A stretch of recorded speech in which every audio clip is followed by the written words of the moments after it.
I was sitting by the bay window in my downtown apartment, the soft morning light spilling across the polished oak floors, when my phone buzzed.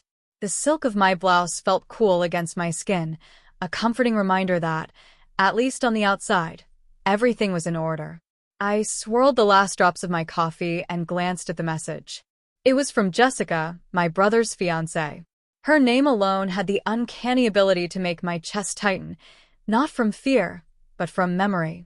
Stay away from us. The text was abrupt, sharp, judgmental.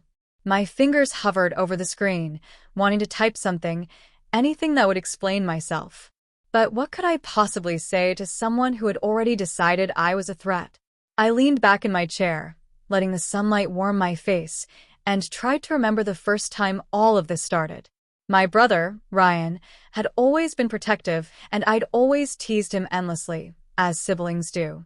But somehow, a casual joke or a fleeting compliment had been twisted into some accusation of betrayal, of intentions that never existed. A sigh escaped me. I wasn't the girl she imagined me to be. I wasn't reckless, and I certainly wasn't the schemer in her story. I had spent years learning to keep my strength quiet, to let my accomplishments speak for themselves. And yet here it was, that old tension rising up as though it had been waiting, dormant, just to sting me again. I set my phone down, fingertips brushing against the smooth leather of my notebook.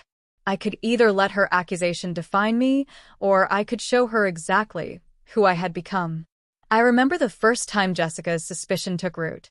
It was a summer afternoon, the kind where the sunlight made everything golden and the air smelled faintly of freshly cut grass. Ryan had invited me over for a family barbecue, and I had shown up carrying my grandmother's old pie dish, a chipped, slightly faded thing that had been in our family for generations. It always made me feel connected to home, to the love that had raised me. Jessica was there, standing stiffly by the patio table, arms crossed, her eyes narrowing the moment I walked in. "Samantha," she said, her voice tight, like a drawn bowstring. "Could you not hover around Ryan today?" I froze, pie in hand. My chest tightened, a familiar lump forming in my throat. "Hover," I repeated softly, trying to understand. "Yes," she said, eyes flashing.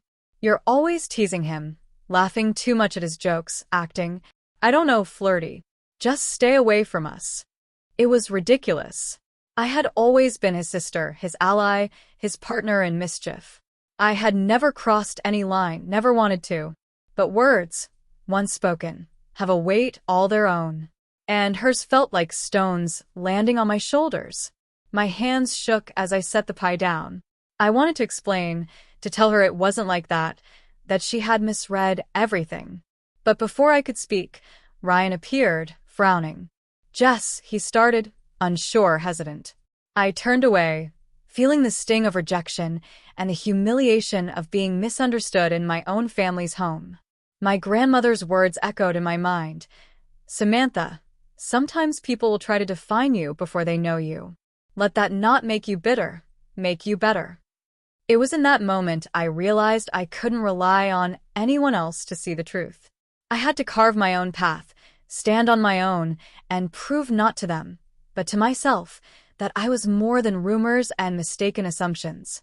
I left that barbecue quietly, the weight of Jessica's accusation heavy, but a tiny spark of determination kindled within me. One day, they would see who I truly was, not the version painted by fear or jealousy.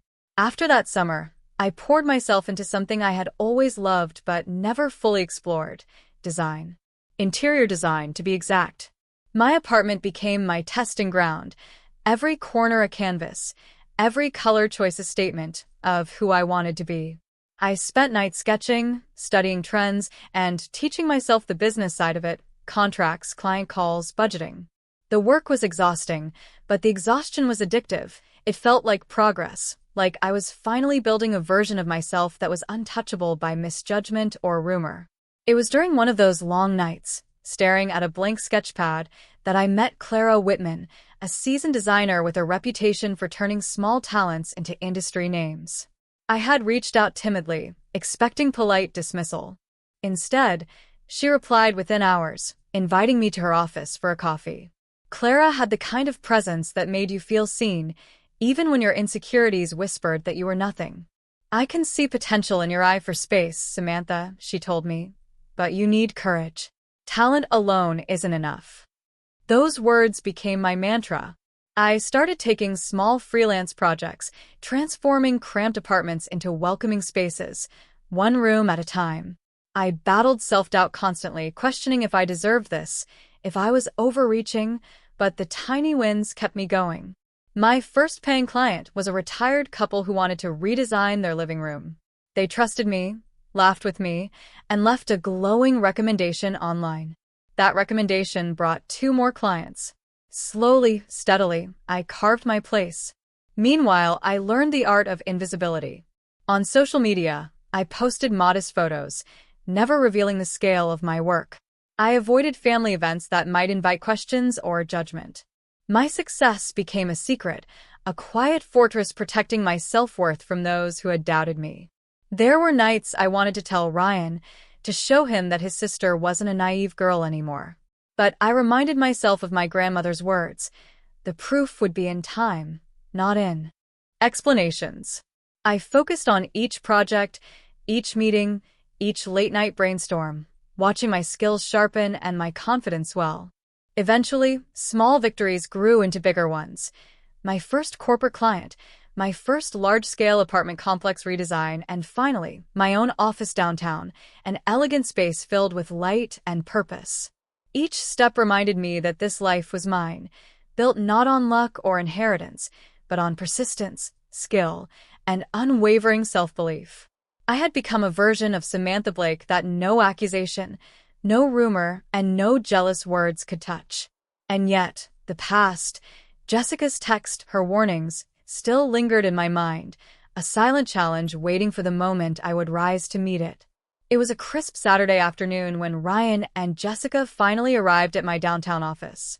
I had invited them under the guise of showing them some of my latest projects, a vague description designed to pique curiosity without revealing too much.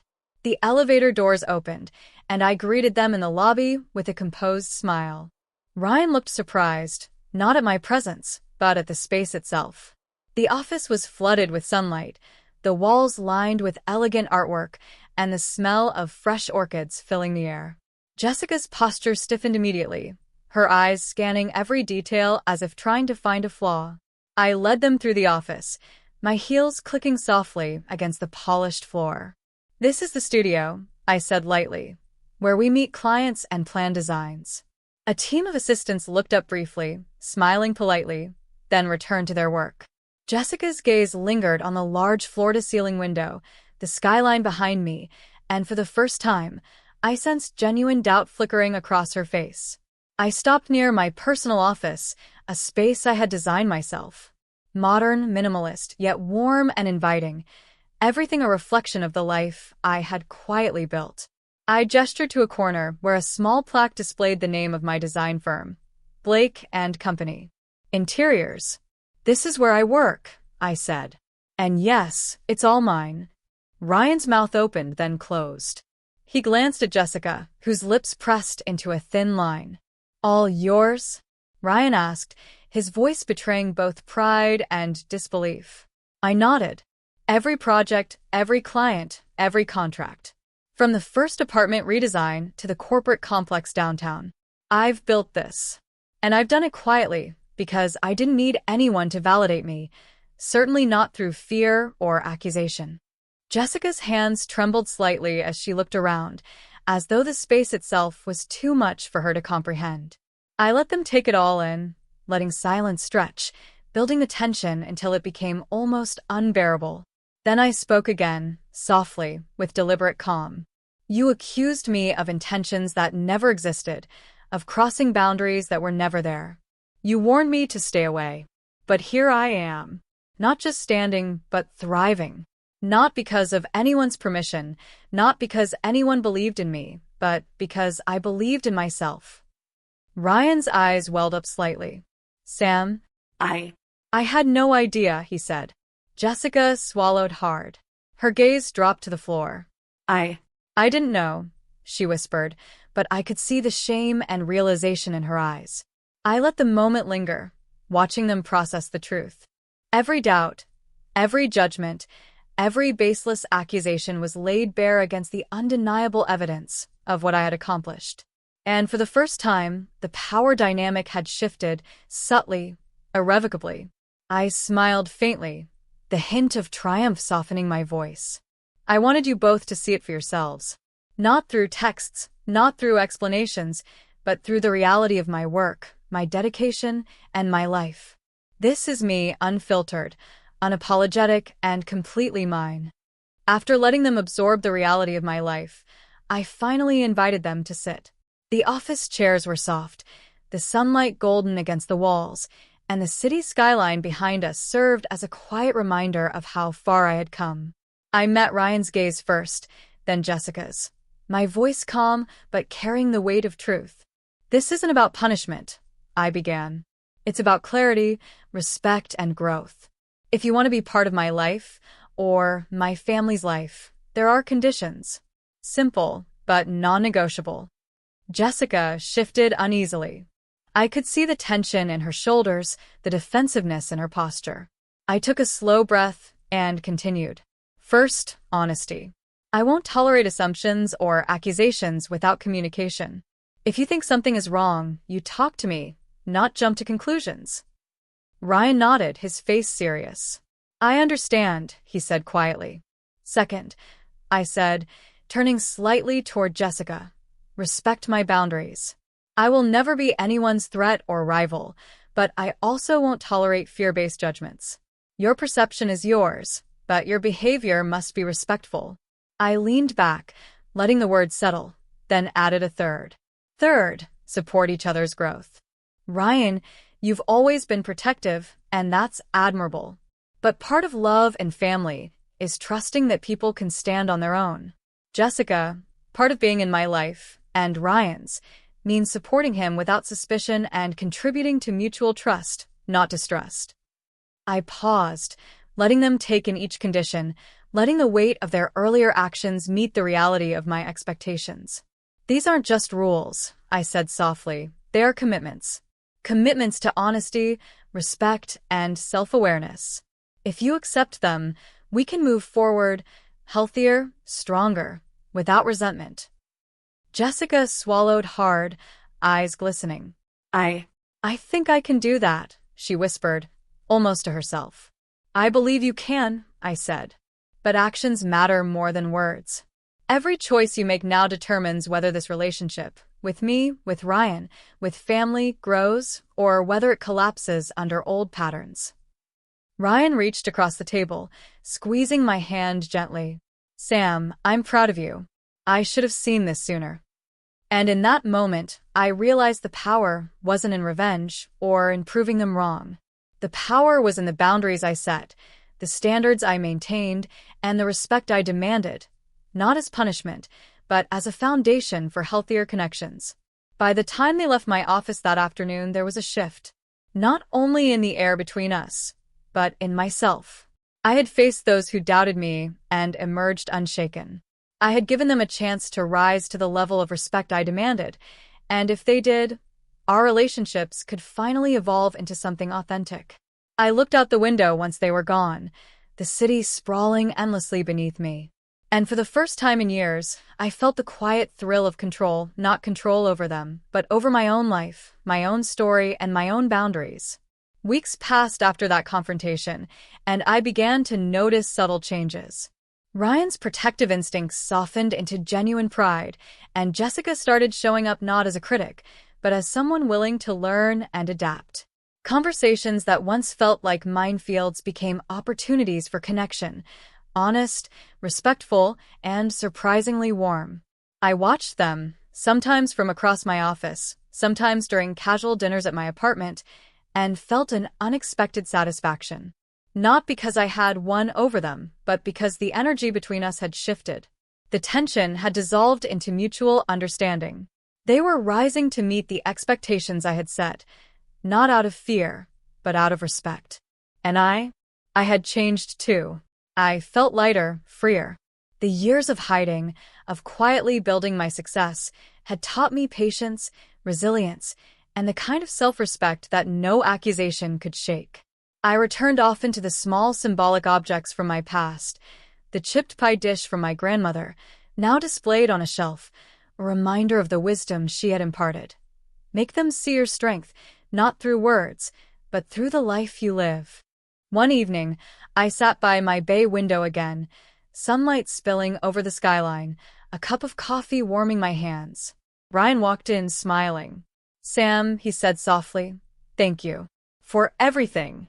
For showing us, for standing your ground, for being you." I smiled, a quiet, confident smile. "It wasn't about showing you," I replied. "It was about showing myself. And that was the only proof I needed."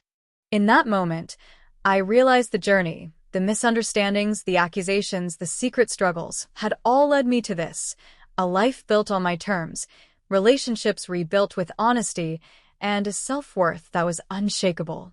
I took a deep breath, feeling the soft warmth of the sunlight on my face, and let my grandmother's words echo once more in my heart. Make them see, but never forget, the strength is yours. And as I looked out at the city, I whispered to myself, a soft but resolute promise. I am enough. I have always been enough. And now they finally see it too.